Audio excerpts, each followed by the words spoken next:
Hello, hello, hello. Hey, another beautiful day today. Even though it's cloudy down here where I'm at, it's still a great day. Normally when it's cloudy, I'm in the bed. If it was on the week, I'd be in the bed right now. I just get right back in the bed and say screw everything. I think that's kind of wrong though to have the type of business mind. I wish I had that business drive that I'm out grinding hard. But I'm really content with what I have. I'm really happy with what I have. So it's not like I'm out here trying to.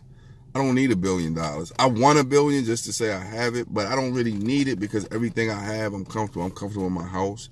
I love my truck. My kids are taken care of. They got everything they need. Bills are paid. I got a good lucrative business going. But what drives me is helping other people be successful because I see people stumbling all the time. I see people behind all the time. I see people trying to do stuff and it's not really getting them to the success where they should be, right? So that's what drives me is helping other people become successful. So that's why I do what I do because I know you got to lead by example. So that's why I work out hard like I do because if I want to be a fitness coach, I can't be fat and out of shape and train people on fitness.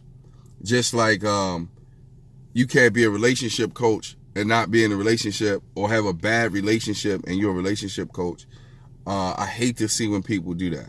Coach something that they aren't living, right? You can't coach somebody in something you're not living. So everything that I do or I'm teaching you, I'm living it myself firsthand. So I can help you walk through the fire. I can hold your hand while you walk through it, guide you in the right steps to make it across. And I'm not a pioneer what I do. It's other people out there that's done it before. But I just don't see them out here enough where they reaching the regular everyday people. I don't see people jump into the idea of owning a business. And I can't tell you how great it is to own your own.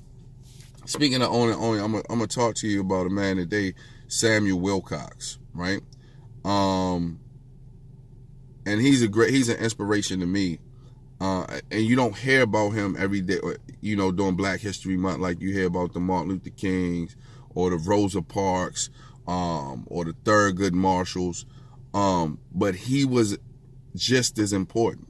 All right, so well before the Civil War started, Samuel T. Wilcox built a grocery empire with annual sales in excess of $4 million in today's dollars. Many tried to discourage Wilcox from going into the industry, telling him that nobody would buy groceries of a colored man. Wilcox proved them all to be tremendously and historically wrong. And that's important because the people around you will hold you back faster than the people outside, right?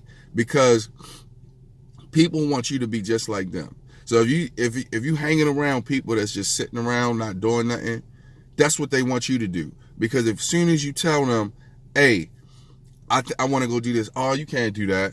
Who do that? No, nobody do that. Like when I was moving across country, I just got up and just dipped, right? Packed the U-Haul up, me and my lady, and the kids, and we just dipped and went across country, right?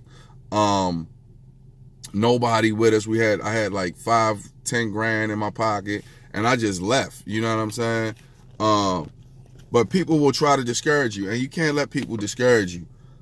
Wilcox had been a boat steward on the Mississippi and Ohio rivers. He managed to save his money and gain experience in trading as well as keeping accounts. In 1850, he built a wholesale grocery store in Cincinnati at Broadway and 5th. Wilcox had also established a pickling and preserving business. He soon emerged as a pioneer, one of the first to establish high-quality grocery stores that offered only premium brands of hams, dried fruit, soaps, and other items. The quality of his merchandise catered to and attracted mostly wealthy customers. Wilcox's business expanded rapidly, and soon he became the largest dealer of provisions in the city. Think about how all of his friends at that time was like, basically, nigga, ain't nobody buying groceries from you, especially, white people. He catered to the mostly wealthy, right? So you got to get those negative people out your ear, right? In addition to his operation in Cincinnati, he eventually built up a large wholesale market in New York, Boston, and Baltimore. Wilcox managed to do all of that while maintaining a local retail trade among elite white families. Elite white families. Within just a few years of him starting his business, Wilcox was doing around $140,000 in sales. Like I said, equivalent to over $4 million today. Wilcox leveraged his success to invest heavily in real estate, and he was rewarded handsomely.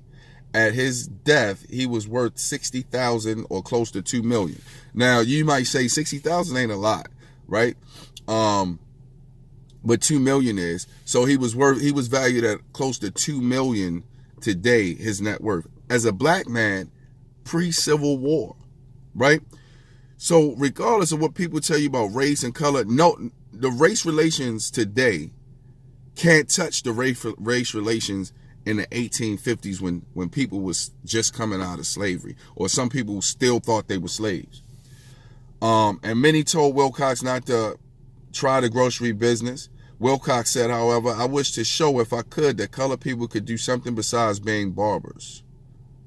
That's what he wanted. He just wanted to prove to other blacks that people could do something besides being barbers, because that was what they were doing. That was how they was making it back then, right? Doing stuff like that. Porters, barbers, stewards.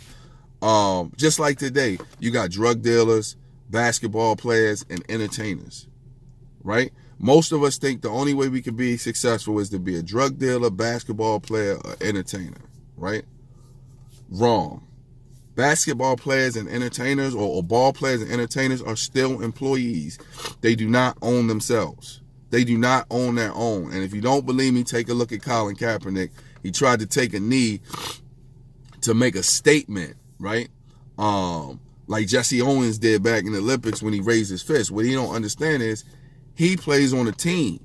He's owned by an owner of the team, so he has to follow rules. When you make your own money, you're your own entrepreneur, you're your own businessman, you make your own rules.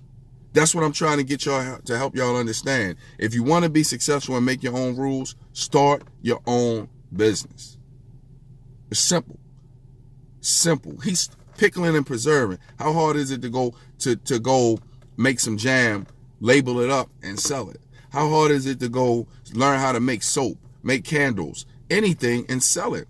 Anything that's on the market today, you can go recreate. You don't have to reinvent the wheel. You don't have to come up with something new. Come up with a product and go locally in your neighborhood and sell it. If you make $100 a day, that's $500 a week, $2,000 a month. The average employee, like McDonald's, sometimes you go to Best Buy, gas station. A lot of these people don't make $500, don't bring home $500 a week. You can do it around you. If you need help, let me know. Message me. I want to turn everybody into a business owner so you can experience freedom, true freedom. Just because you don't have chains around your neck and on your hands don't mean you're not free. When I used to go into UPS, I worked at the call center, and I had that headset on every day, plugged into the phone that I had to stay into most of the day. That was like chains, because I was plugged into their system all day in order to make some money. Now I do what I want when I want. Like right now, I'm sitting out here. I could go in there and make this money right now, but I'm talking to you. Why? Because I can. Nobody telling me what to do. Freedom is nothing like being free. And the only way you could truly be free is to own your own. I'm going to see you tomorrow. I'm going to have somebody good for you tomorrow. You know, I take my Sabbath on Tuesday. But I'm going to have somebody else. Remember, if you don't take nothing away from this today, get those negative people out your ear. Negativity breeds negativity, and you want to be positive. So only stick with positive people. Only put yourself in a position where you're talking to people that know you can do it, because I know you can.